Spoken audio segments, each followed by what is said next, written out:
Hello, lovely little Oaklets and the younger members of the How Green House School. Now, it's been a bit of a rainy day, it's getting a little bit dark now, and so I've lit the fire to feel nice and cosy. And what I want to read to you is one of the books that I read to my children when they were young, when it was bedtime, and it's one of their favourites, and it's called I Don't Want to Go to Bed.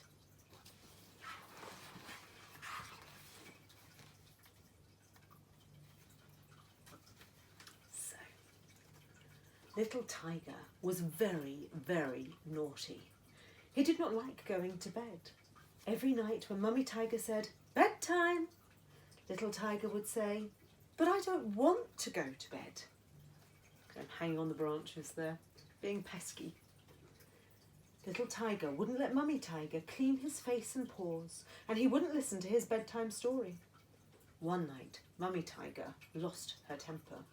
When Little Tiger said, "I don't want to go to bed," Mummy Tiger roared, "All right, you can stay up all night then." Little Tiger couldn't believe his luck. He scampered off into the jungle before Mummy Tiger could change her mind. Little Tiger went to visit his best friend, Little Lion. When he arrived, Little Lion was having his ears washed. "It's bedtime," growled Daddy Lion. "Why are you still up?" "I don't want to go to bed," said Little Tiger, and he skipped off into the jungle before Daddy Lion could wash his ears too.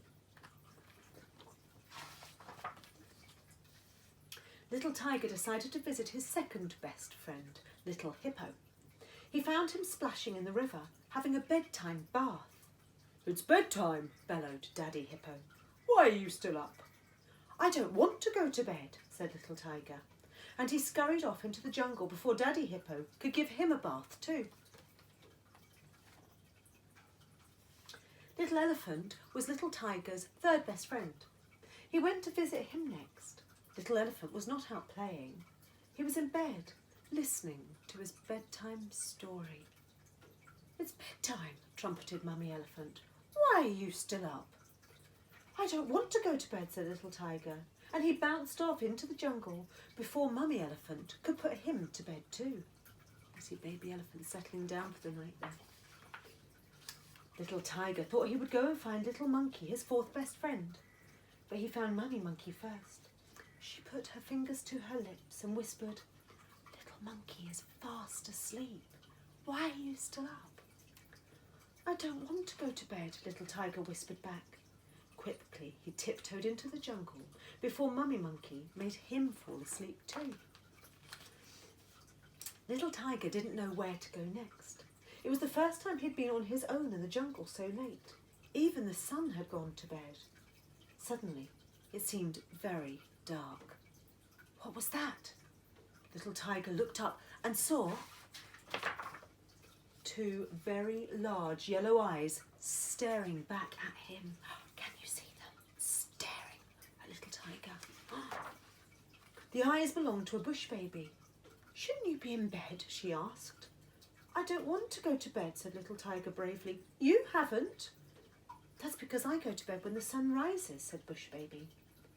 Fancy going to bed in the lovely sunshine, thought Little Tiger.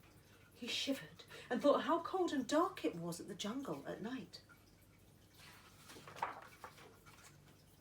"I'm going to take you home," said Bush Baby. "Your mummy and daddy will be worried about you."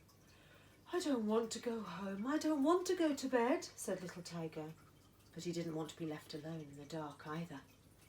So Little Tiger followed Bush Baby through the jungle. He was glad of her big, bright eyes to show him the way back home. "We're nearly there," said Bush Baby, as Little Tiger's steps became slower and slower. "I don't want to," said Little Tiger sleepily, dragging his paws. "Ah, there you are," said Mummy Tiger, just in time for bed. "I don't want to," yawned Little Tiger, and he fell fast asleep. Mummy Tiger tucked him up and then turned to Bush Baby. But the den was empty.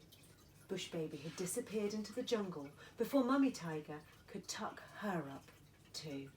There, can you see Baby Tiger snuggled up with Mummy Tiger? And there's the rest of the jungle at night time. So, I hope that was a nice nighttime story for you, snugged up next to the fire, very ready for bedtime. Sending you lots of love, little oaklets and all my little How Greenhouse children, and hope to see you very soon.